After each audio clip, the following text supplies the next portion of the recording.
la colección se han tocado muchísimos palos, me he traído todos los que hay, pero para que os hagáis una idea están, por ejemplo, los productos naturales Vallatimo, el nacionalismo Vallatimo, para que veáis que no es que hagamos amigos por ningún lado, la sábana santa Vallatimo, el posmodernismo Vallatimo, el diseño inteligente Vallatimo, que es muy bueno, después del Diparque es el segundo mejor de la colección. Y bueno, es una colección que nace con la ayuda de ARP, en el sentido de que Javier Armentia, que es socio de ARP, se puso a trabajar con esta editorial para buscar autores que pudieran tratar desde un punto de vista de lo que comúnmente se llama escepticismo, que es más bien un escepticismo racionalista o escepticismo científico, todo aquello relacionado más o menos con las pseudociencias o con filosofías del estilo el postmodernismo. Hay uno que a lo mejor si os gusta el de Hiparquio, quizás os guste también el psicoanálisis Vallatimo, que puede ir en una línea similar. Y no me quiero alargar más porque el evento es el evento de Parque y de su libro, así que, bueno, por si alguien no le conoce, que yo creo que le conocéis todos, pero por resumirlo un poco, Parque es licenciado en Psicología por la Universidad de La Laguna y máster en Psicología Clínica y de la Salud. Ha trabajado como educador, psicólogo y coordinador de proyectos internacional social y desde 2008 ejerce como psicólogo y director del Centro Psicológico Rayuela. Como divulgador ha colaborado para distintos medios, televisión, radio, también ha estado durante un par de años haciendo un podcast de psicología y neurociencia, Conexiones en Red se llama. Y por último mencionar que en 2013, antes lo hemos comentado así un poquito de broma, que le di un premio, no le di el premio se lo dio a RP, Sociedad Flamante de Pensamiento Crítico, y es el premio Mario Boguslawski que se entrega a aquellas personas que, sin ser de la asociación, se les quiere reconocer su labor divulgadora y afán por defender el pensamiento crítico y racional. La principal causa de que recibiera ese premio es por su labor dentro del Partido Político de Izquierda Unida, donde consiguió aprobar que las pseudociencias, sobre todo las pseudomedicinas, se trataran desde un punto de vista científico. Es decir, si no se ha demostrado que hay evidencias, eso no se puede meter en la sanidad pública y demás. Eso supongo que ahora él os puede contar mucho más detalle. Así que os pido un aplauso para él y que disfrutemos de...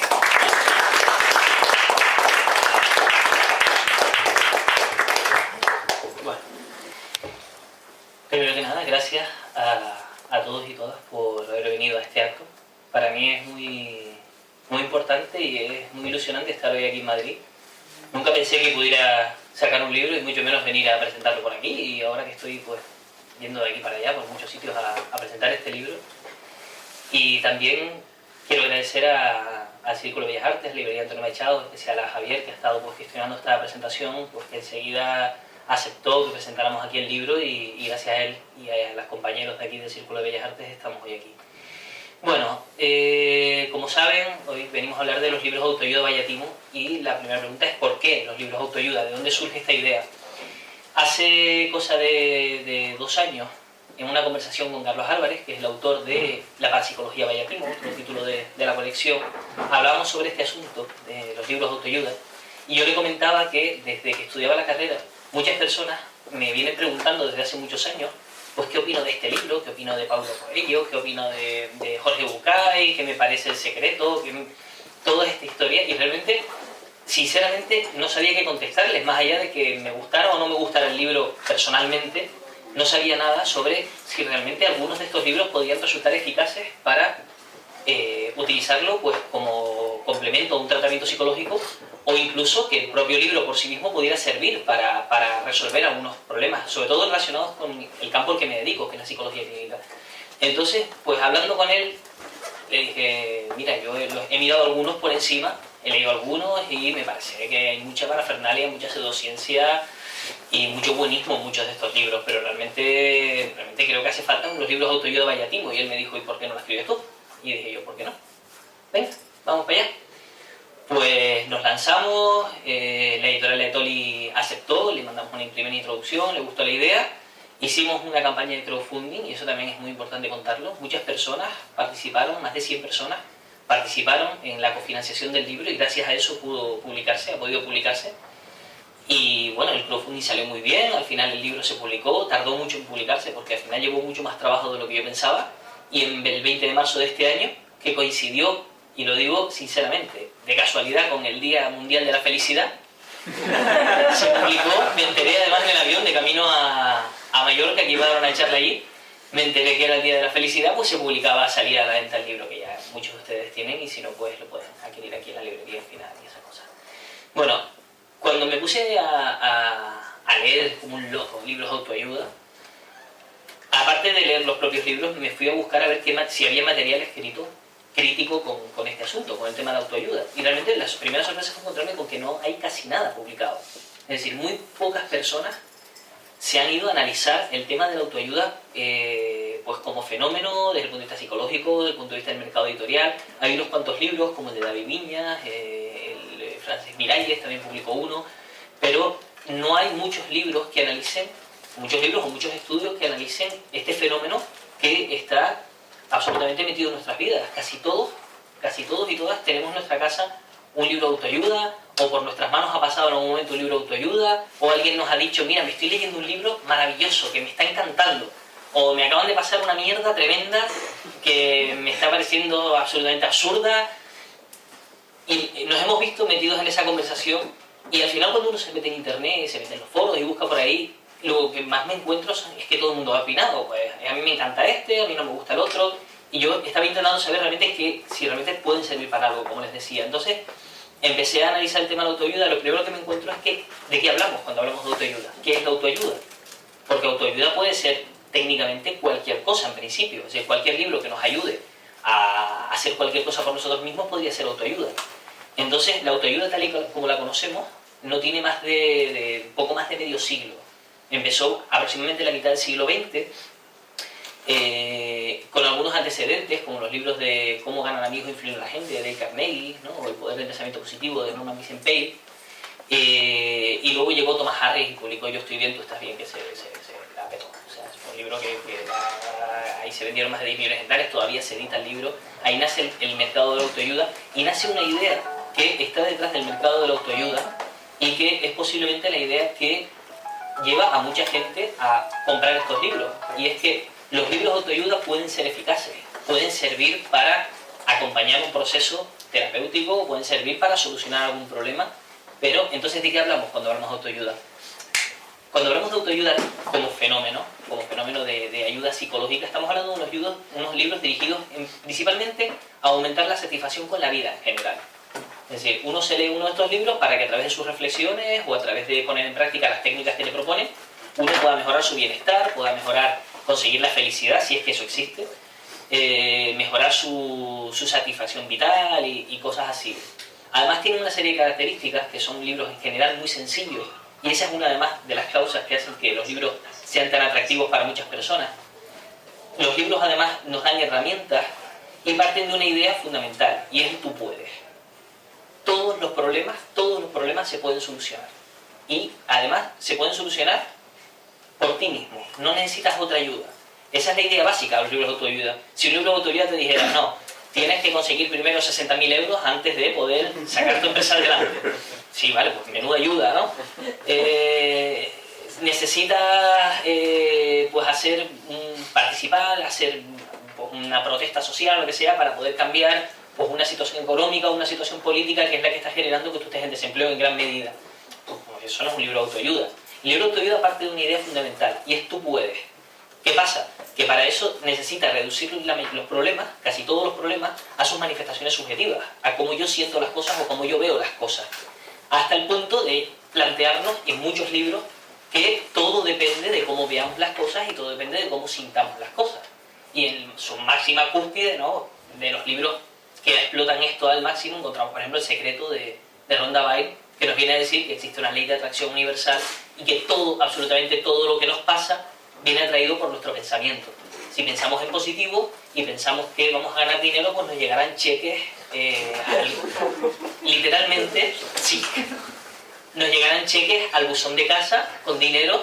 Si queremos conseguir aparcamiento, lo que tenemos que hacer es pensar que vamos a encontrar un sitio libre, hasta el punto que la propia Rhonda Byrne llegó a culpar a las víctimas del tsunami en Indonesia por su propia muerte, porque dice que nosotros atraemos aquellas cosas que están en la frecuencia de nuestro pensamiento.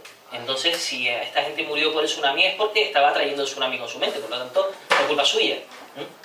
Este es el tipo de problemas que nos vamos a encontrar sistemáticamente con los libros de autoayuda. Pero, ¿de dónde vienen las ideas que encontramos en los libros de autoayuda? Bueno, muchas de las ideas que encontramos en los libros de autoayuda vienen de lo que se conoce como el movimiento de la nueva era, que la mayoría de ustedes conocerán, ¿no?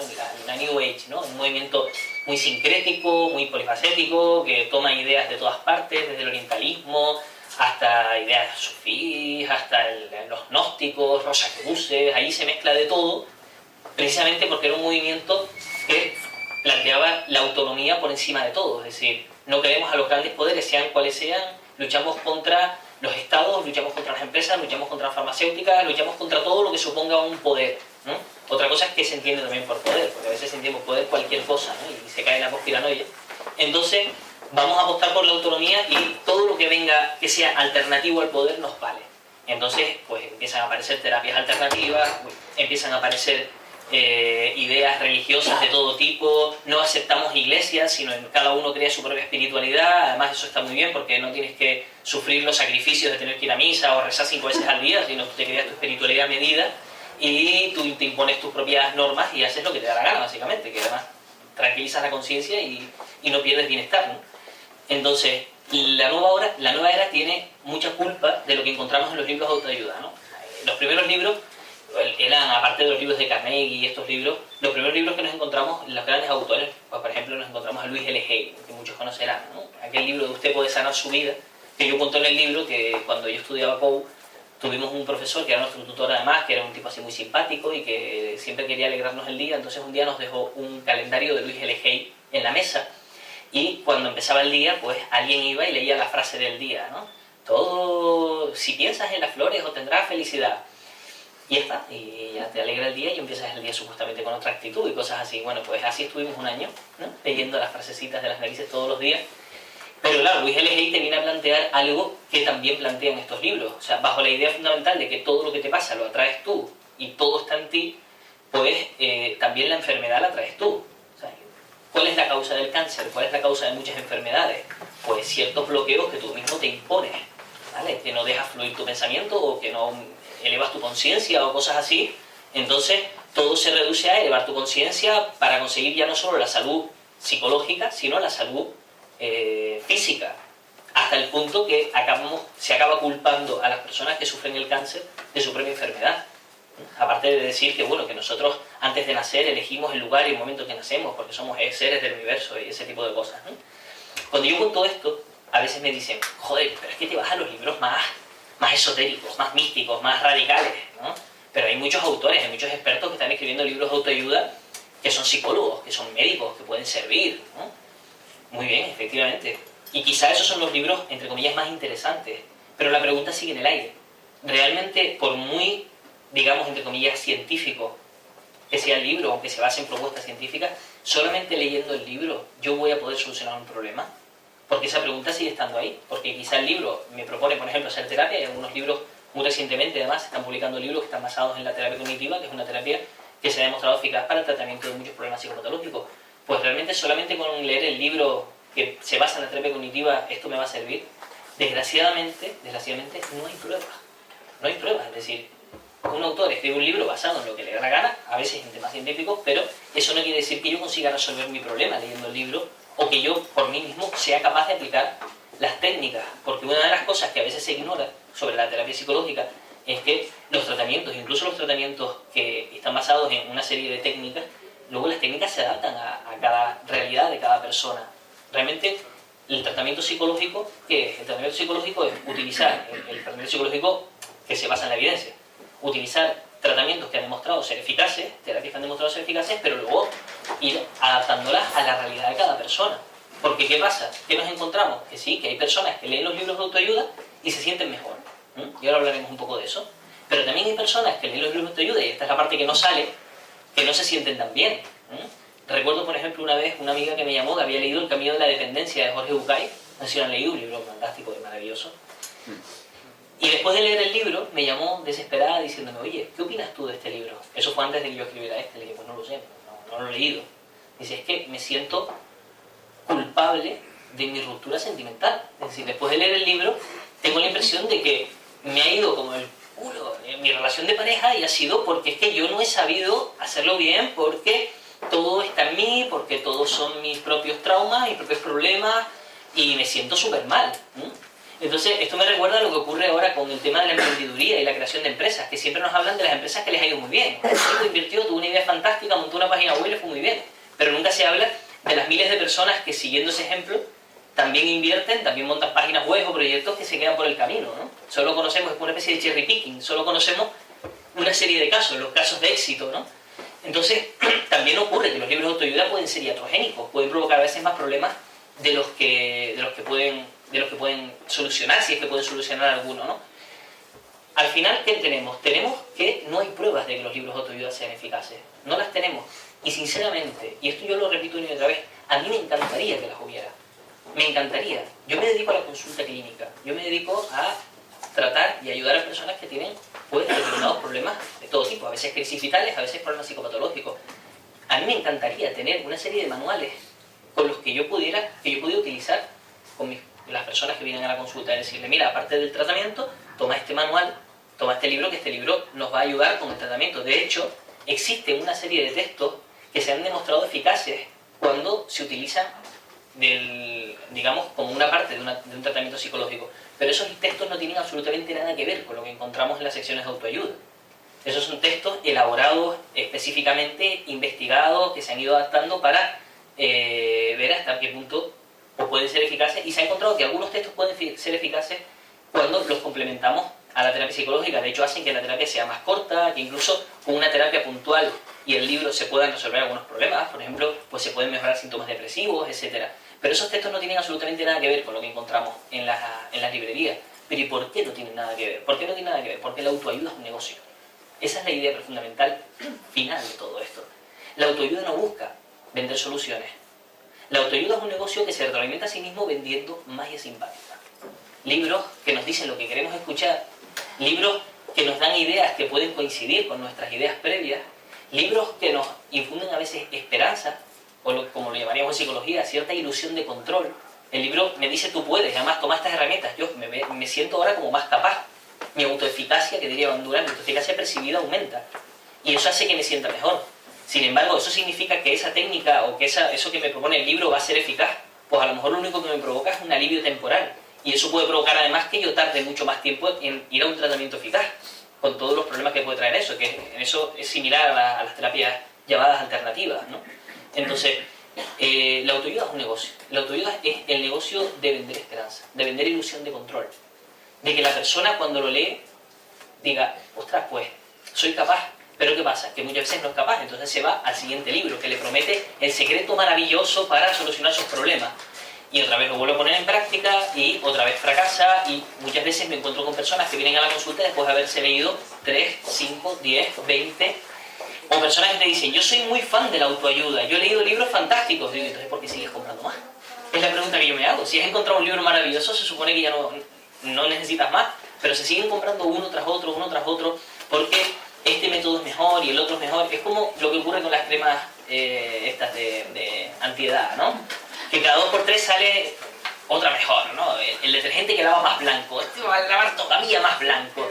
Y yo pensaba que este era el que más blanco lavaba, pero no, todavía tengo otro que acaba de... Porque es que este tampoco acaba de lavar del todo blanco, ¿no? Al final es un negocio. Al final es un negocio que se sustenta en el marketing y se sustenta en este punto. Entonces, desde ese punto de vista, los libros de autoayuda son un timo. Porque además un timo es vender esperanza. Técnicamente se viene a definir así. Un timo es cuando le decimos a alguien que va a conseguir algo y lo que le estamos vendiendo es ilusión, lo que le estamos vendiendo es esperanza. Los libros de autoayuda, desgraciadamente, son un timo.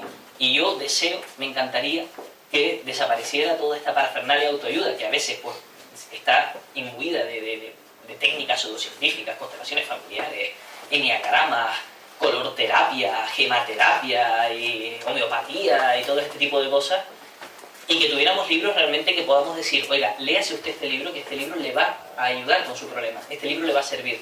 Pero claro, el tema evidentemente no va por ahí. Bueno, yo podría seguir aquí hablándoles de este tema largo y tendido, porque he dedicado 1 año y medio a leer algunos libros muy entretenidos, literatura inspiracional sobre todo, cuentos, algunos muy bonitos, ¿vale? El Cuentos para pensar de Jorge Bucay es un libro bastante bonito, hasta que te lo repiten hasta la saciedad y acabas hasta las narices, pero al principio es muy bonito de leer y si les gusta el libro se los recomiendo. Y además quiero decir algo, yo no estoy en contra de que la gente lea libros de autoayuda porque le gusten, oye, cada uno que lea lo que le dé la gana. tiene derecho a leer lo que quiera, ¿vale? Pero que no se vendan con la idea de que pueden servir para algo, que es algo muy distinto, ¿no? Entonces, en vez de yo darles la chapa, me gustaría más que pudiéramos entablar un diálogo entre todos y todas, si les parece. ¿Lo hacemos? Venga, ¿quién se anima a romper el hielo? ¿Cómo te ha ido con tus colegas de profesión cuando has leído libros y que tienen editados libros no voy a decir títulos, ¿no? De Sí, sí. psicólogas conocidas, que esto es inútil, tal? ¿Te han llamado, te han puesto en contacto contigo, has escuchado críticas, te han mandado correos? Mira, primero, muchos de los libros de autoayuda, muchos de los que suponemos que son expertos, no son expertos. Por ejemplo, este famoso libro, Los hombres son de Marte, las mujeres de Venus, de John Gray, si no me equivoco, él dice, yo no necesito ningún título porque yo soy el autor más famoso del mundo. Literalmente. Sí. Y punto, y es así. ¿Qué pasa?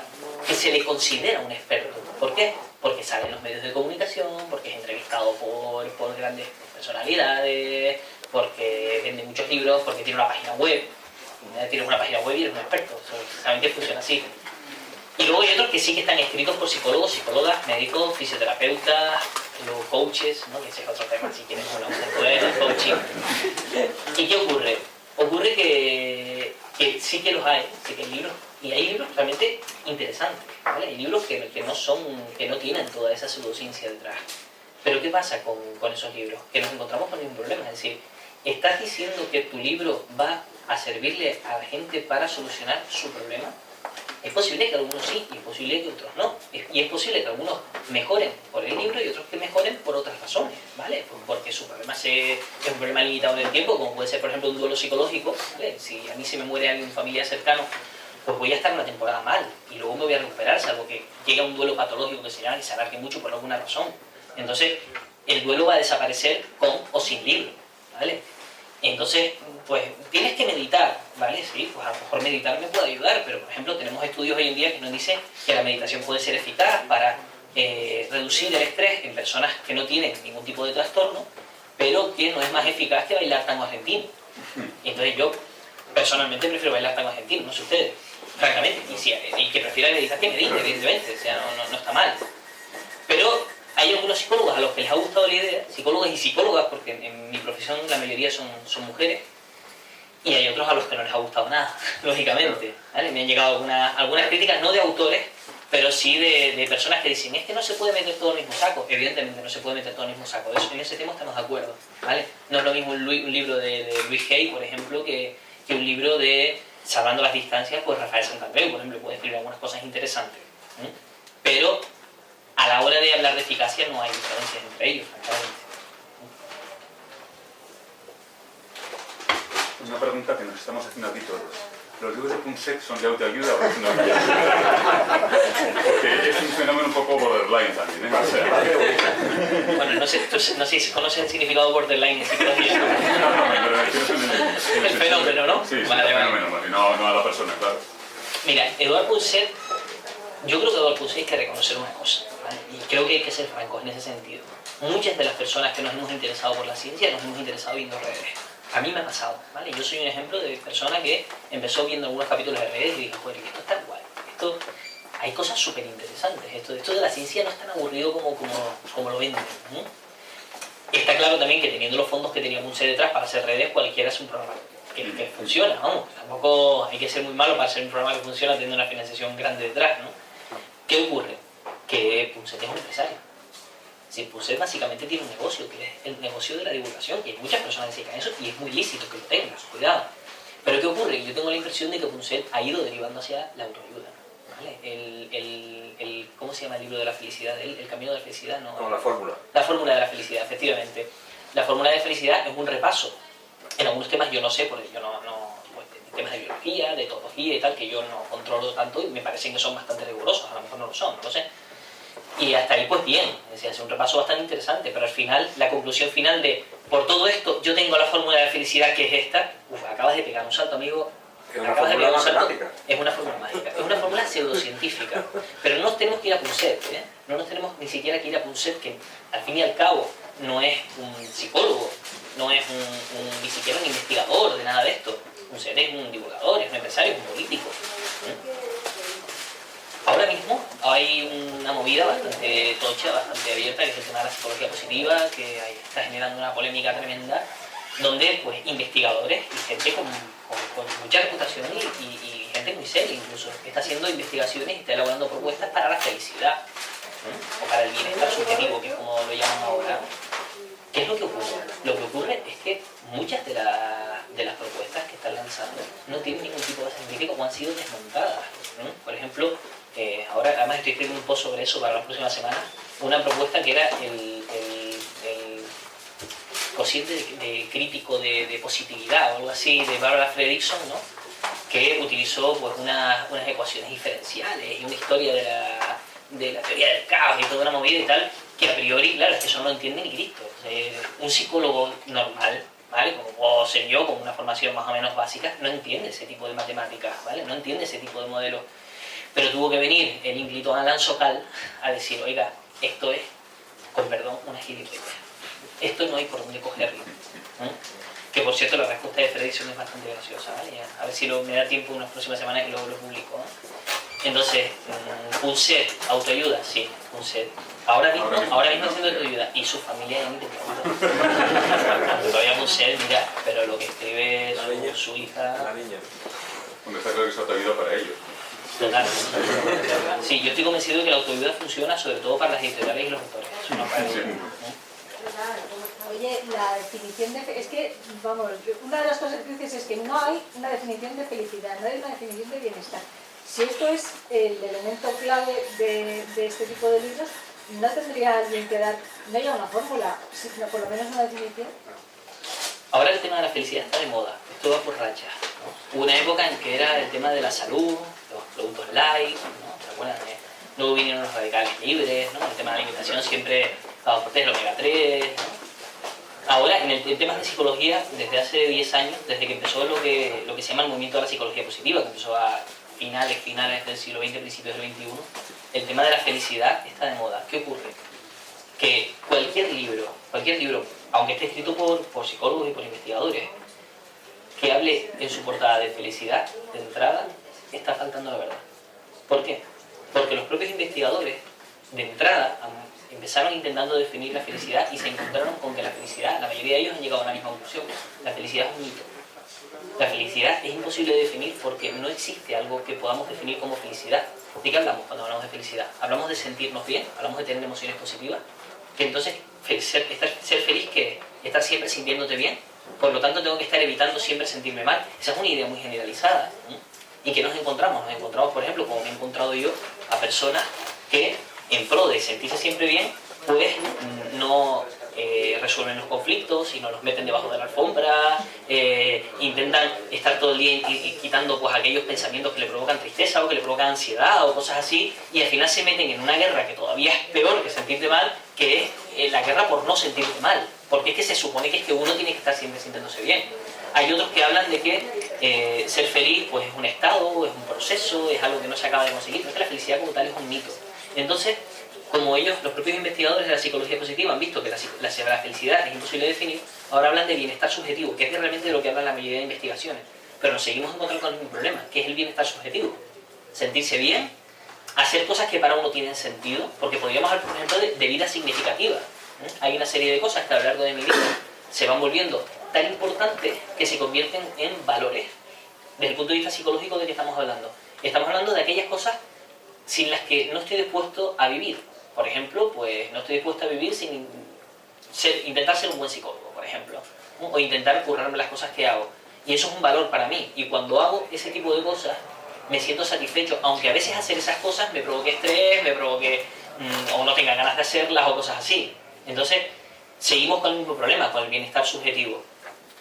El tema está sin definir realmente. ¿Y qué pasa? Que ya a partir de ahí la cosa se ha ido de madre. Si esto de ahora, pues te tienes que comer no sé cuántas piezas de fruta para ser feliz, o tienes que utilizar el Facebook solo 90 minutos al día y no más para ser feliz, que si tienes no sé cuántos amigos eres feliz, pero si tienes menos eres menos feliz. Y ahora se están buscando correlaciones, que es uno de los problemas que tienen todos estos estudios, es que son correlacionales, pero no son experimentales en la mayoría de los casos. porque no se puede hacer en muchos casos un estudio experimental y mucho menos sobre algo que no has definido previamente. Entonces yo creo que el tema de la psicología positiva puede ser interesante, muchos de los temas que están abordando pueden ser interesantes, yo creo que aporta una perspectiva interesante para decir, bueno, vamos a preocuparnos también no solo por el malestar del ser humano, que pues los trastornos, que en lo que se ha centrado la psicología clínica pues la mayor parte del tiempo, ¿no? Vamos a preocuparnos también qué es lo que hace que la gente viva mejor. Pero vamos a ser serios, vamos a ser rigurosos, vamos a ser científicos. Y para eso no hace falta crear un movimiento y mucho menos tener la financiación multimillonaria por ejemplo, de fundaciones estadounidenses o del Instituto Coca-Cola de la Felicidad o cosas así, porque eso lo que me hace pensar es que realmente no hay un interés por conocer cuáles son los factores que afectan al bienestar del ser humano, sino pues aprovecharse de algo que está de moda y que vende. Que no digo que yo piense eso, pero bueno, ahí está la reflexión. ¿Cuántos libros de autoayuda te has chupado para escribir esto? Demasiado. Mira, uno de los últimos que estaba repasando, un día estaba en casa repasando Volver al amor, un curso de milagros, de Marianne Williamson. Cuando iba por la página 60 más o menos, sentí un bloqueo mental y dije, no puedo más.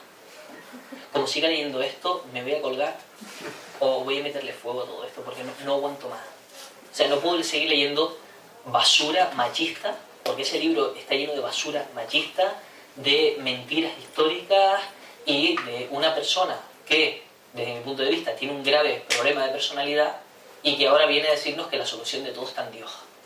Francamente, lo siento, pero no puedo con esto. Entonces, leí más de 100. Reconozco que la mayoría los leí por encima, ¿vale? No profundamente, ¿vale? Otros sí me los leí enteros, de pe a pa, y algunos 2 veces, ¿vale? Sobre todo los más pequeñitos, como por ejemplo La princesa que creía en los cuentos de hadas, de Marcia Graf, por ejemplo, un libro más o menos entretenido. Tuve que luego revisarlo para buscar algunos datos y tal. Pero leí demasiados libros de autoayuda. Espero no tener que volver a leer ninguno nunca más en mi vida. O por lo menos de esto que se denomina autoayuda, o que conocemos como autoayuda. Sí, has dicho al principio que hay muy poca literatura, digamos, criticando los libros de autoayuda. Me imagino la respuesta, y no sé si está en el libro porque todavía no lo he leído, pero ¿conoces o existen experimentos controlados y publicados en papers con revisión por pares, digamos, sobre los efectos de los libros de autoayuda? Pues es algo muy difícil porque hay que controlar muchas variables. Se puede hacer, es complicado, pero se puede hacer. Pero si tú me preguntas de estos libros de autoayuda, de los que consigues en las estanterías, ninguno. Claro. Ninguno. De los que consigues en las librerías, ninguno. ¿Por qué? Porque, como te vuelvo a decir, no se trata de encontrar libros eficaces, se trata de vender libros. Entonces, hacer una investigación de ese calibre llevaría años para publicar un libro, y no se trata de eso, publican uno al año. Muchos autores están publicando uno al año ya, en Pulser y muchos más. Entonces, de lo que vas a encontrar en librería, no vas a encontrar, en la mayoría de los casos, nada que haya sido estudiado previamente. Hay textos, ¿vale? Pero son textos muy especializados, ¿vale? Muchos no están traducidos al español, es decir, solo se han investigado en inglés y con muestras estadounidenses, que es donde se hacen la mayoría de estos estudios. Entonces, tampoco se han traducido y se han investigado sobre muestras hispanohablantes o de España o tal. Entonces, es muy difícil encontrar textos rigurosos. Lo que no quiere decir que en un momento determinado, pues un libro no permita a una persona, pues, entender a lo mejor alguna cosa. De hecho, una de las cosas que a mí me piden muchos los pacientes es algún material escrito. Y me quedo con la pena de no poder recomendarles nada. Mucha gente me dice, pero ¿hay alguno que salves? ¿Cuál me recomendarías? Mira, francamente, lee lo que quieras. Pero si lo que me estás pidiendo es cuál me recomiendas para solucionar mi problema, no te puedo dar una respuesta. Desgraciadamente es así. Se pueden hacer, se podrían hacer. Aunque ahora está pasando algo que a mí me está preocupando un poco. Y es que se están empezando a poner de moda las intervenciones marca registrada. Igual que en su día, por ejemplo, la PNL, como muchos conocerán, la programación neurolingüística, ¿no? Nace como una marca registrada. Pero es una terapia, sus planteamientos son totalmente pseudocientíficos. Ahora mismo hay gente que sí que está haciendo estudios y los está vendiendo sus métodos, sus aplicaciones para móvil y iPad con marca registrada. Y a mí eso me preocupa, porque si hay algo que la psicología ha conseguido, que evidentemente al no utilizar productos lo puede hacer, es que las terapias psicológicas, los tratamientos psicológicos son de libre acceso. Yo como psicólogo puedo utilizar cualquier tratamiento porque utilizo las investigaciones que se han hecho en terapia de conducta o terapia cognitiva o ese tipo de cosas, ¿no? Entonces a mí me preocupa mucho que se empiecen a patentar el conocimiento a ese nivel, pero eso también tiene que ver con mi forma de entender el tema de la salud, y es que yo estoy en contra de que se patente, ¿vale? Tampoco estoy en contra de que las personas que han investigado puedan luego recuperar parte de esa inversión, pero hay que buscar alguna forma para que todo el mundo pueda acceder a todo lo que tenga que ver con remedios, o con, sean con medicamentos, o sea intervenciones de carácter de salud, que tengan que ver con la salud.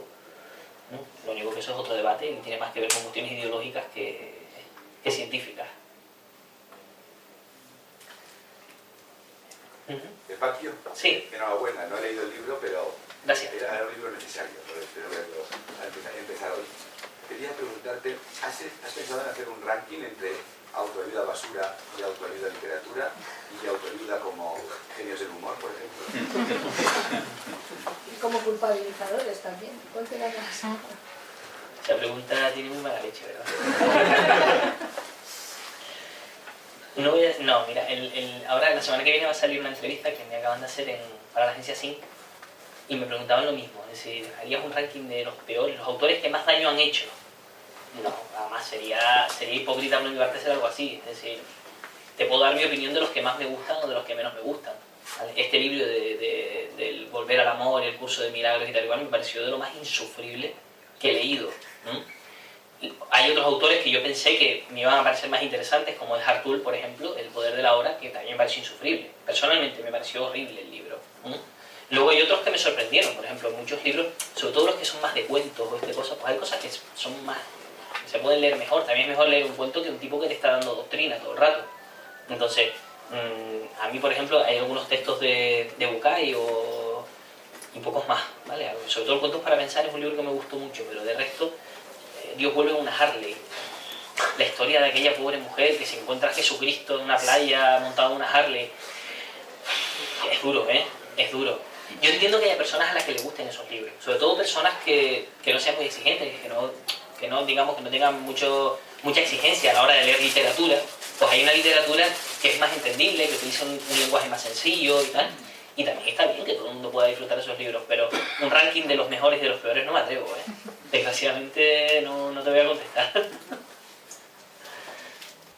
Yo, mira, Sí, pero ella tenía una pregunta. No, perdón. Vale. Yo quería preguntarte, yo he tenido afortunadamente poco contacto con los libros de autoayuda, a pesar de que en mi casa estaban bastante disponibles, pero sí que he leído algunos de Jorge Bucay, alguno era Amarse con los ojos abiertos, que de hecho en su momento me hizo reflexionar bastante y que algunas ideas me parecieron interesantes, y en algunos otros de los cuentos siempre he pensado que decía muchas obviedades, pero que eran obviedades que de cuando en cuando hacía falta revisar, ¿no? Mi pregunta es, ¿cómo puede uno, cuando le llega un libro de estos que no necesariamente se lo ha comprado, a lo mejor se lo han regalado, cómo puede uno distinguir si tiene un fundamento detrás, si tiene algo de a lo que uno se puede agarrar, o es bullshit puro y duro? Porque claro, coges uno de Jorge Bucay, sabes que es psicólogo y tiene una aura de autoridad, pero no tienes por qué conocer a ti. Psicólogo gestáltico. Perdón. Cuidadito. Psicoanálisis, terapia gestal. Entonces, Bueno. has comentado que hay algunos libros interesantes, algunos libros que sí que pueden ser útiles. Entonces, ¿cómo puede una persona distinguir qué es lo que tiene delante? Y hasta qué punto se puede pillar lo que le está contando o simplemente para pasar el rato. La pregunta que me estás haciendo, si yo no la interpreto mal, al fin y al cabo es la pregunta de cómo distinguimos una ciencia de una pseudociencia, ¿verdad? ¿Cómo distinguimos algo que realmente tiene pruebas científicas de algo que no lo tiene? No tengo una respuesta tampoco cerrada para eso. En general, aquellos libros que pues tienen referencias bibliográficas donde tú puedes ir a comprobar que lo que dicen es cierto, por ejemplo, pues son de una gran ayuda. Es decir, vete a buscar referencias bibliográficas en cualquier libro de autoayuda, no las vas a encontrar de ninguna manera. Entonces, si usted me está afirmando algo, lo mínimo es que me diga en qué se basa esto. Si usted me está diciendo que uno puede mejorar su optimismo, ¿vale? Y que eso además me va a ayudar a conseguir el éxito en la vida, oiga, pues me va a decir en qué se basa para decir eso y me va a tener que poner algún estudio que yo pueda revisar.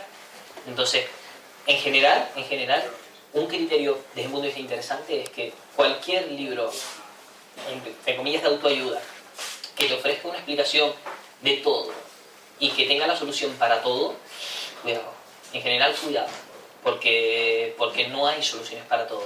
De hecho, a mí personalmente me gustan mucho los libros de divulgación, cada vez leo más divulgación. ¿Y qué te encuentras? Te encuentras muchas dudas, te encuentras muchas cosas para las que hay pruebas a favor y en contra y que realmente no se sabe muy bien por qué. Nos encontramos pues algunas propuestas que tienen un poco más de aval, algunas cosas que conocemos bien, otras que no. Entonces, ahí es cuando uno dice, bueno, pues de esto me puedo fiar porque veo que este además, y me aporta las pruebas de lo que dice, oye, pues quizás sea más serio. Otra cosa es que uno lee un libro y te haga reflexionar y te guste y te lo pases bien, es decir, pero para eso no falta que sea autoayuda. Yo, por ejemplo, hay libros que me han encantado, por ejemplo, a mí hace tiempo que no leo literatura, la verdad, porque no tengo tiempo, me he dedicado a leer otras cosas, como ya saben, pero sí que hay algunos libros que me han gustado mucho, por ejemplo, a mí me gusta mucho Julio Cortázar y sus cuentos me parecen interesantísimos. Me ha gustado mucho Michel Houellebecq, que sus libros me parecen muy interesantes, sus personajes, te puedes ver reflejado a veces en algunos aspectos de ellos, ves cómo afrontan algunas cosas, que es en lo que se basan también los libros de cuentos de autoayuda, ¿no?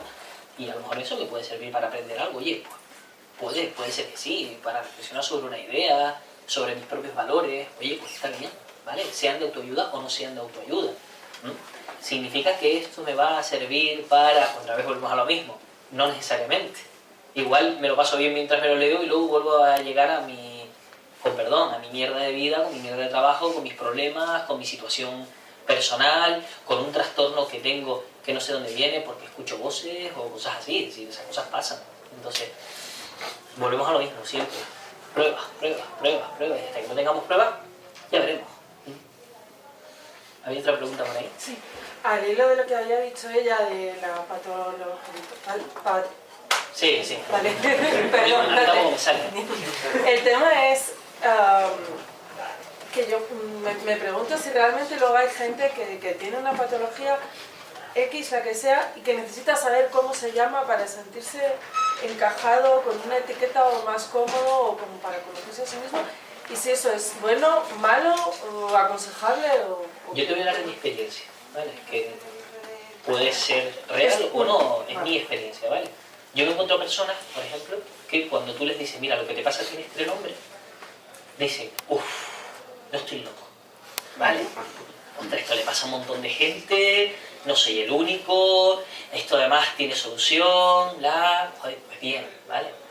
Hay otras personas, también depende de la etiqueta, Sí, claro. que cuando le das la etiqueta dicen, ostras, estoy loco. Yo pensaba que no era nada y resulta que tengo un problemón que viene en los manuales psiquiátricos.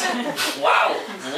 ¿Vale? Hace poco, por ejemplo, tuve un caso de una persona que pues, de repente pues, aparece una sintomatología delirante bastante clara. Pero es una persona que funciona muy bien en su vida, es decir, estudia, cuando tiene que trabajar, trabaja, sus relaciones personales son más o menos buenas, etcétera, etcétera. En principio tenía unos problemas de ansiedad y de repente aparecen unos síntomas delirantes. ¿En serio vale la pena decirle a la persona, tú tienes un trastorno delirante? No, claro. Porque trastornos delirantes en la calle estoy loco, estoy como una chola, que van a decir en Canarias. Voy a necesitar fármacos, soy un enfermo mental. Y luego está el otro problema de las etiquetas. Y es que las etiquetas a veces te culpabilizan. Es decir, ya no es mi problema, es que estoy enfermo. Y eso está provocando un montón de problemas. Por ejemplo, conozco un caso. el problema del TDAH, ¿no? El déficit de atención con hiperactividad, que a mí es un tema que me interesa mucho, ¿no? Por cuestiones llamadas personales que a veces saltan a la vista. Es decir, yo soy bastante inquieto, ¿vale? Y podría llegar a ser diagnosticado de TDAH. Cuando yo era pequeño no existía esa etiqueta. Entonces, me decían, o por un lado me decían, este niño no se está quieto porque no quiere, y me caían encima con aquello todo el día. Pero por otro lado me decían, no, tú tienes que estudiar y tienes que sacar tus exámenes y tienes que hacerlo y ponte y hacías un esfuerzo y te ponías y al final, gracias a eso conseguí pues, sacar la carrera y todas esas cosas, ¿no? Ahora me encuentro con muchos padres que dicen, no, es que mi hijo está enfermo, entonces como está enfermo no lo vamos a presionar, porque es que el pobre está enfermo y además toma y cúramelo. Porque además tú eres el profesional, yo no voy a tener que hacer nada, es decir, toma y cúrame al niño, que el niño está enfermo, como si tuviera, yo qué sé, pues, como si tuviera un catarro, como si tuviera cualquier otro problema. Entonces lo de las etiquetas es un tema muy delicado. Yo personalmente, a priori estoy en contra de las etiquetas, no creo que sirvan para nada más allá de para hacer estudios epidemiológicos, ¿vale? Si por ejemplo decimos, bueno, ¿cuál es la incidencia de la agorafobia? Bueno, vamos a definir que hay una serie de personas que sufren unos síntomas más o menos comunes y vamos a ver cuántas personas sufren ese tipo de problemas y si hay algún tipo de intervención que más o menos a ese tipo de personas les pueda ser eficaz. De hecho, las tenemos. Entonces, para eso sí puede ser útil. Pero de cara a que la persona pueda afrontar mejor el problema, depende de muchos otros factores.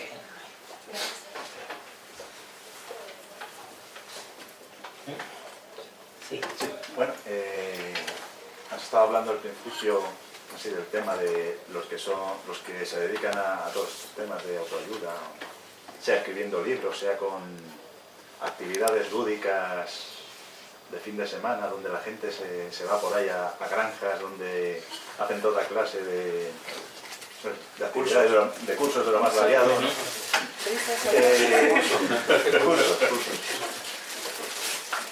Sí que es verdad que muchos pues no son profesionales de la salud mental, ni de la psicología, ni de la psiquiatría, ni nada. Otros sí, al contrario. Es más, ponen siempre su número de colegiado del colegio de psicólogos como aval de que eso que están haciendo pues va a servir para algo. Los colegios de psicólogos tienen sus códigos deontológicos, en los que quizás eso no encaja muy bien, ¿no? Pero claro, luego la cosa también puede venir, aparte de por el desempleo que puede afectar a la profesión, pues el hecho de que... es alto, y que es muy alto y que la gente pues se tiene que diversificar y acabas así confundiendo la psicología con muchas otras actividades, más del terreno lúdico, como vengo diciendo, pues supongo que también tendrá mucho que ver pues el estado en que se encuentra actualmente la psicología como ciencia, o que no lo sea, ¿no? El que no se pueda...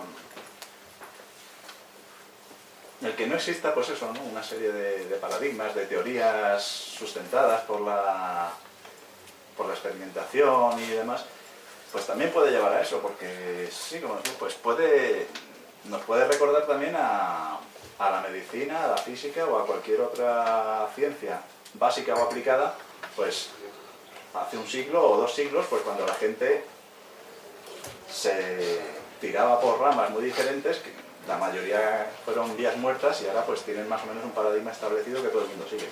Puede ser, supongo que esa puede ser una explicación de por qué tenemos tanta, aparte del paro, tanta diversificación de actividades dentro de la psicología, o que se venden como psicología, ¿no? Yo creo que el paro es la primera. Hay muchos psicólogos desempleados y hay ciertas cosas que son atractivas y que venden y que se hacen pues, porque la gente se apunta a veces a esos cursos y tal, ¿no? Yo creo que hay un problema. Y esto antes me costaba más decirlo, pero ya lo he dicho en varias facultades de psicología y ya no me preocupa. Yo creo que los principales enemigos de la psicología son muchos psicólogos. De la psicología como yo no entiendo, que tiene que ser científica, sino no psicología, sino es otra cosa. Entonces, mucha gente, tengo la impresión de que mucha gente entra en la carrera buscando una especie de macrocurso de autoayuda. Es decir, o de convertirse en el mentalista, ¿no? Que mola, ¿eh? Mola eso de engañar a la gente, persuadirlos, saber cómo funciona su inconsciente y ese tipo de cosas y tal. Pero eso es magia. Es decir, la psicología no enseña eso. Es decir, cuando llegas y te encuentras, venga, neurobiología 1, análisis de datos, estadística, probabilidades, ¿esto qué es? Yo no venía aquí a esto. De hecho, hay mucha gente que deja la carrera decepcionada. Y luego hay otros que sí, que sacan el título porque tienen que tener un título de psicólogo, pero luego se dedican a otras cosas, porque es que escuelas te ofrecen cosas mucho más chulas. Sí, el coaching es muy bonito, es muy divertido. Es decir, el otro día hubo un curso en un municipio cercano donde vivo de firewalking, ¿no? Que es una cosa que ahora se está poniendo de moda otra vez, ¿saben lo que es? ¿No? Caminar por encima de las brasas y tal, porque eso te ayuda a la superación personal. Entonces, tú coges y que tú quieres conseguir el éxito laboral, que quieres salir de una depresión, que tienes un problema con tu madre, pues a caminar por encima de brasas ardientes, lógicamente, ¿vale? Ese tipo de cosas que nos hacen bastante gracia a veces, ahora mismo se están dando en todas partes. En mi barrio, yo vivo en un barrio de las afueras de la Orotava, de Tenerife, ¿sabes? O sea, yo vivo lejos, muy lejos, en medio de la nada prácticamente. Acaba de aparecer un centro de terapias alternativas, en mi barrio. O sea, ya están por todas partes. Reflexología, coaching, life coaching que se llama ahora, ese entrenamiento de vida y tal.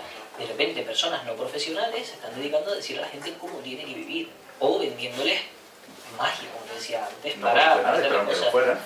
¿El problema cuál es? El problema, en parte viene por lo que tú dices, es decir, la psicología todavía no tiene un gran modelo para explicar el comportamiento humano y vamos a tardar mucho, y como van los tiros, vamos a tardar mucho, porque la cosa se complica bastante. Cuanto más sabemos, más difícil se están poniendo las cosas. Entonces, sigamos buscando. Es decir, como decía Jeff Feynman, si hay una sola ley que explique todo el universo, bienvenido sea. Si hay millones, pues millones, también está bien. Es decir, no, lo que salga saldrá, ya veremos. Pero claro, mientras tanto, la gente quiere magia, ¿sabes? Yo creo que hay una paradoja, y también se lo comentaba en la encuesta de Zinc.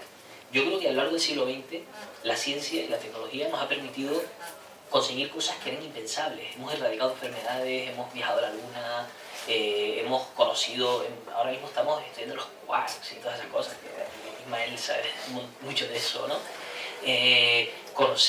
Tenemos teorías hasta de cómo empezó todo, ¿no? El Big Bang, la evolución, sabemos muchísimo. Podemos volar, yo puedo estar aquí hoy, funcionan los micrófonos, ¿no? Yo creo que eso nos ha hecho pensar que es que ya tiene que haber soluciones para todo. ¿Y qué pasa? Que por supuesto no las hay. Y cuando no las hay, pues como tiene que haberlas, pues me voy a la pseudociencia, me voy a la magia, me voy a otro lado, pero las tengo que conseguir. ¿Sabes? No te extraña cuando alguien viene a la consulta y te dice, mira, vengo a que le cures el autismo a mi hijo. Eso me ha pasado. No, yo quiero ser feliz y estar siempre alegre, permanentemente. Y es que a veces me despierto como de mal humor. Amigo, pero es que llevas 3 años en paro. Claro, es que no puedes despedirme, sentirte bien, cuando lógicamente tienes una serie de preocupaciones porque es que te van a desahuciar. Lógicamente. Es decir, otra cosa es que podamos hacer algo para que no te sientas tan mal, pero la solución no es psicológica, ¿sabes? No, es que mi jefe me está haciendo la vida imposible y me he estado planteando tirarme por el balcón. Y vengo a que me ayudes a sentirme bien. No, ¿tú quieres solucionar tu problema? Vete a un abogado laboralista y de un sindicato. Tu solución no está aquí. Y en cuanto te metas en un juicio y demandes a la empresa y tal y cual, tu problema se solucionará. De hecho, yo no he tenido ni un solo caso de moving en la consulta que haya tratado, y no he conocido ni un solo caso de moving que después de un juicio haya necesitado tratamiento psicológico. Porque afortunadamente todos los que he conocido han salido favorables a los trabajadores, porque la gente no denuncia porque sí, ese mito de las denuncias falsas, igual que hay violencia de género, las violencias de la mujer. A ver, sí que las hay, pero son mínimas. Si la mayoría de la gente vive situaciones de violencia. Entonces, oye, la solución no está en la psicología. Yo creo que muchas de las cosas que encontramos hoy acabarán cuando verdaderamente sepamos mucho más de cómo funciona el ser humano. Mientras tanto, pues siempre habrá quien nos vaya a vender esperanza. Eso es así. Y yo soy bastante pesimista con respecto al tema de la pseudociencia y de todo esto. Es decir, yo creo que el tema va a persistir. Yo creo que el tema va a menos también. Sobre todo, digamos, en los países más desarrollados, donde más personas acceden a la educación y tal, porque eso también es muy importante. Para tú poder ser crítico con algo tienes que tener formación, tienes que tener educación, ¿no? Porque yo no sé ustedes, pero casi todos nos interesaba el tema de los ovnis cuando teníamos 12, 13 años, A todos nos interesaban todas esas cosas, ¿sabes? Nos interesaban la magia, nos interesaba todo eso. Luego ya pues vas aprendiendo, vas descubriendo lo que hay detrás, a veces te sigue interesando, a veces te decepciona, pero la realidad es que hay que tener también una formación, y no todo el mundo puede hacer una formación en todo el mundo, en todos los países, en todas las clases sociales. Es decir, el tema es bastante complicado. Yo creo que hay que ir con pies de plomo. Creo que debemos ir despacio, tranquilamente y muchas cosas, diciendo lo que casi nadie se te va a decir. Mira, esto no lo sabemos, no lo sé. Realmente no tenemos todavía respuestas. Hace poco estaba hablando con Ernesto Carmena, con el Paleofreak en Twitter.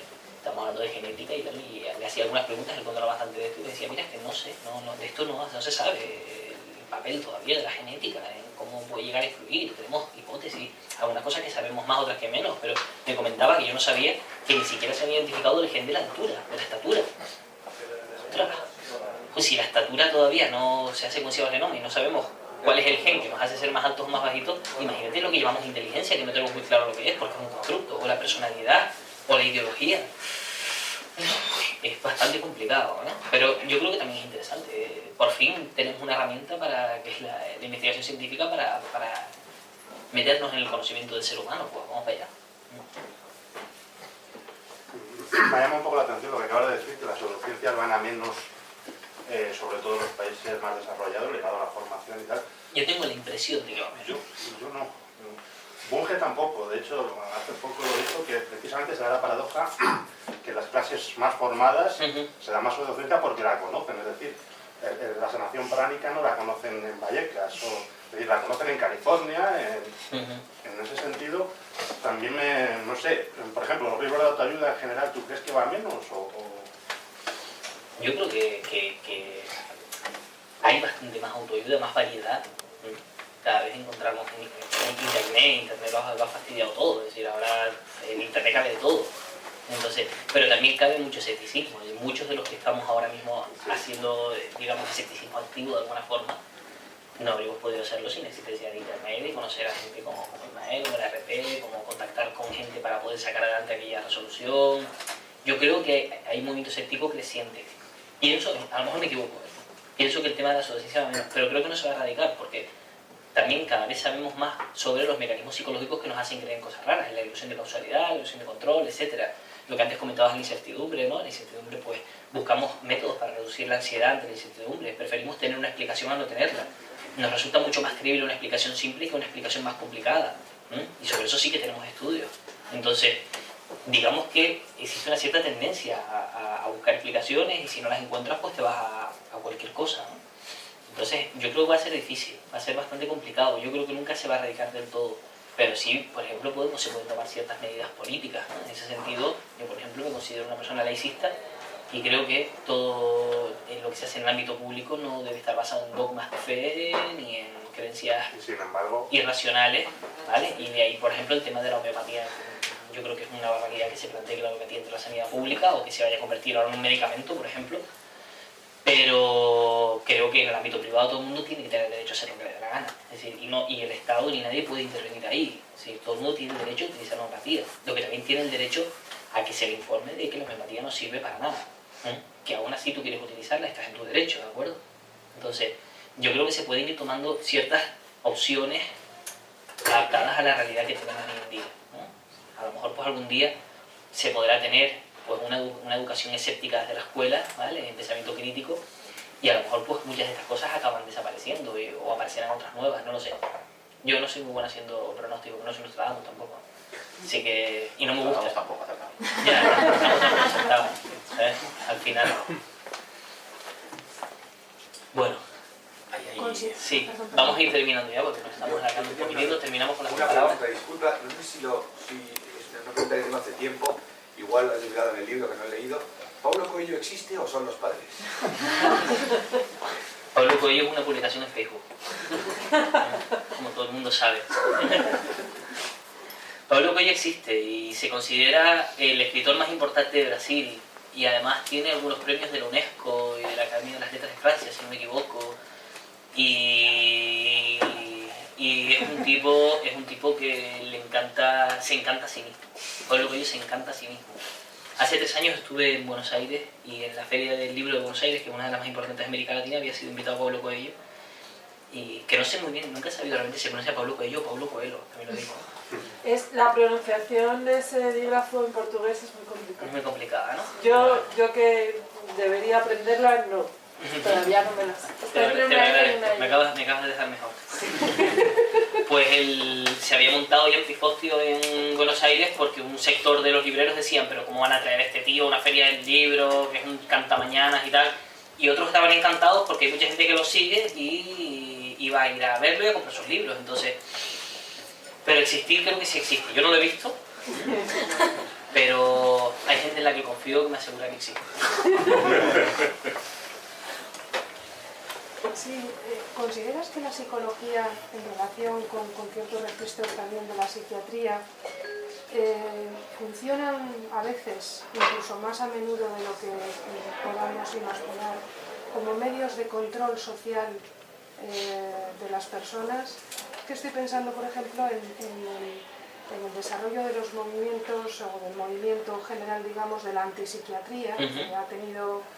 Pues bueno, ha tenido y todavía sigue teniendo en determinados foros pues bastante repercusión, precisamente como un intento de oponer una resistencia a cierto ejercicio de la psicología y de la psiquiatría en la línea de lo que decía antes, como un registro general de patologización de lo que le pasa a las personas. Cuando estamos mal es que siempre tenemos algún tipo de dolencia o enfermedad, y va a haber un profesional así como con los libros de autoayuda nos lo pueden resolver, pues aquí nos vamos a encontrar con un profesional que nos va a modificar la visión del problema vital que tenemos y vamos a salir por la puerta, si no con la felicidad, con pasitos hacia ella. Y se habla de pospsiquiatría, pero lo de psiquiatría está como muy mal visto. Ya, pero bueno, que viene... hay métodos de control social. Es evidente que yo no sé si se puede hablar de métodos de control social, ¿no? Porque al final todo eso se basa en las tesis de Michel Foucault y todo lo que planteaba, que además cometió algunos errores históricos y que se puede utilizar como un método de control, se puede utilizar y se ha utilizado, ¿vale? Igual que se utilizó el racismo científico, igual que se utilizó pues, la frenología, ¿vale? Que en su caso era también pseudocientífica y tal. ¿Se puede utilizar como método de control? Sí se puede utilizar. ¿Se está utilizando como método de control social? Yo no me atrevería a decir eso. Es decir, porque a mí eso me suena a conspiranoia. Me suena a cospi total. Es decir, hay un grupo de gente ahí que quiere amedrentar a los débiles a través de utilizando fármacos y tal. Eso me suena a película de ficción, la verdad. Otra cosa es, ¿se está sobremedicando a las personas? Sí, sin duda alguna. ¿La gente se está abusando de los ansiolíticos? Sí. ¿Los antidepresivos son eficaces? Ya tenemos varios metaanálisis que nos están diciendo que no son eficaces para depresiones de leves a moderadas y algunos ya que incluso para depresiones graves, que no funcionan por encima de placebo, ¿no? ¿Y los antipsicóticos son eficaces? Hasta ahora las pruebas que tenemos parecen que sí, pero cualquier persona que trabaja en la clínica sabe que no en todos los casos. Entonces, ¿se está sobremedicando en muchos casos? Sí, sin duda alguna. ¿Se está queriendo resolver con pastillas problemas que no tienen que ser resueltos con pastillas porque la causa no es biológica, sino es otra causa social, por ejemplo? Sí, sin duda alguna.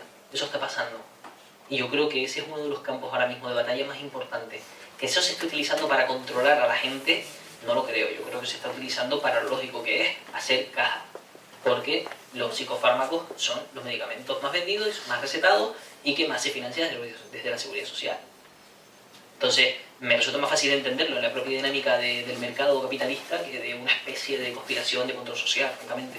Es que desde ese punto de vista lo planteaba, ¿no? Desde la conspiración esta, y en ese sentido hay veces que en las consultas se puede crear dependencias del supuesto paciente con respecto al médico, psicólogo, etc. Se cree.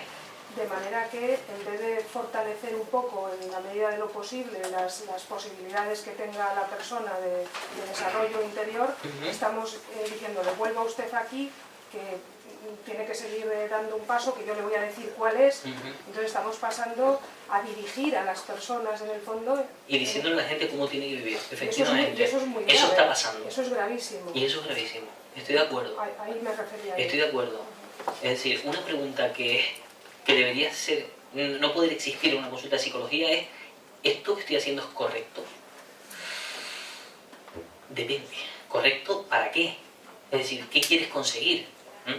¿Esto tengo que eliminarlo? La primera pregunta es, ¿se puede eliminar ciertas cosas? Porque hay gente que quiere, por ejemplo, no sentir ansiedad nunca, cuando la ansiedad es una emoción básica, ¿vale? Y tiene una función. Entonces, ¿se puede vivir sin ansiedad? No se puede vivir sin ansiedad. ¿Se puede vivir reduciendo una ansiedad excesivamente frecuente, duradera e intensa? Sí, se puede. Tenemos métodos eficaces. ¿Esos métodos necesariamente pasan por los fármacos? No necesariamente pasan por los fármacos. Hay una medicalización y una tendencia a la patologización de la normalidad, que yo creo que lo más parsimonioso es entender que es que hay un mercado detrás que está vendiendo fármacos, sin duda alguna. ¿Qué pasa? Que los psicólogos, muchos psicólogos están sumando a eso. Se están sumando a, no, de verdad es un problema, pero no lo tratemos con fármacos, sino con terapia, pero lo mismo me da, es decir, ¿y realmente es un problema? ¿Estamos hablando de problemas o no? ¿Eso es un problema o es algo normal que hemos patologizado? Y que luego se generan dependencias. Pues claro que se genera dependencia. ¿Cómo? Ahora porque el psicoanálisis ya está venido a menos, pero es que las terapias psicoanalíticas eran de años, y años, y años, y años, ¿vale? Y años semanales. Y yo me encuentro comúnmente con personas que me dicen que he estado yendo a un psicólogo durante 2 años 2 veces por semana. ¿Cómo? 2 veces por semana y no has resuelto tu problema. No, déjalo, ¿vale? No sigas. Se supone que ya el problema tenía que estar resuelto. Hay algo que no está funcionando bien, o se ha generado una dependencia, o algo ha pasado ahí. Pero 2 años a 2 sesiones por semana, ni de coña. Si los tratamientos que tenemos hoy en día que son eficaces, son normalmente tratamientos de 1 sesión por semana, y en la mayoría de los casos, en la inmensa mayoría de los casos, que hay un trastorno de personalidad, o casos muy graves, o casos que requieran un seguimiento muy largo, no superan las 20 sesiones en ningún caso.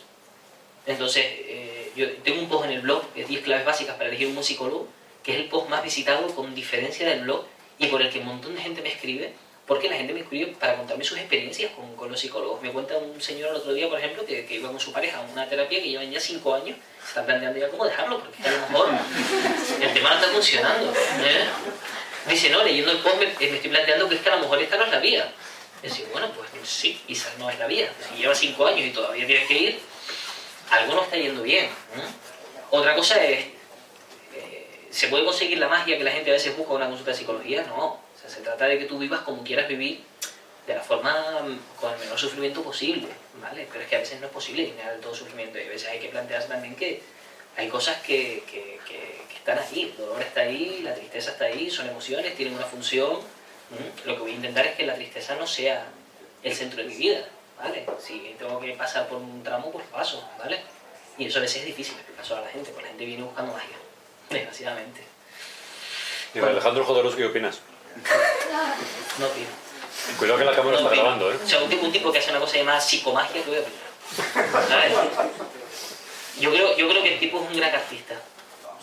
Igual que los coaches, ¿no? Que el otro día tenemos un debate, ¿no? ¿El coaching es ciencia o es arte, no? Pues yo les digo, bueno, si es ciencia, presenten las pruebas. No, no es ciencia, es arte. Entonces lo que hace un coach es espectáculo, ¿vale? Entonces tú deberías decir, esta tarde voy a actuar en una empresa. Creo que sería por lo menos lo más riguroso, ¿no? Bueno, quiero dar las gracias a todos y a todas por haber venido. Ya les digo que me ha hecho una ilusión tremenda estar aquí hoy. Mañana tenemos otra presentación en la librería de Alcobo, por la tarde, a las 7 de la tarde. No creo que les apetezca repetir, ya les he comido bastante la cabeza. Pero sí que, bueno, ahora voy a estar aquí un rato si quieren firmando algunos libros y tal. Si alguno lo quiere conseguir, pues están arriba en el mostrador. Y estoy a su disposición de aquí en adelante por Facebook, Twitter, correo, tal, para lo que necesiten, ¿vale? Muchas gracias.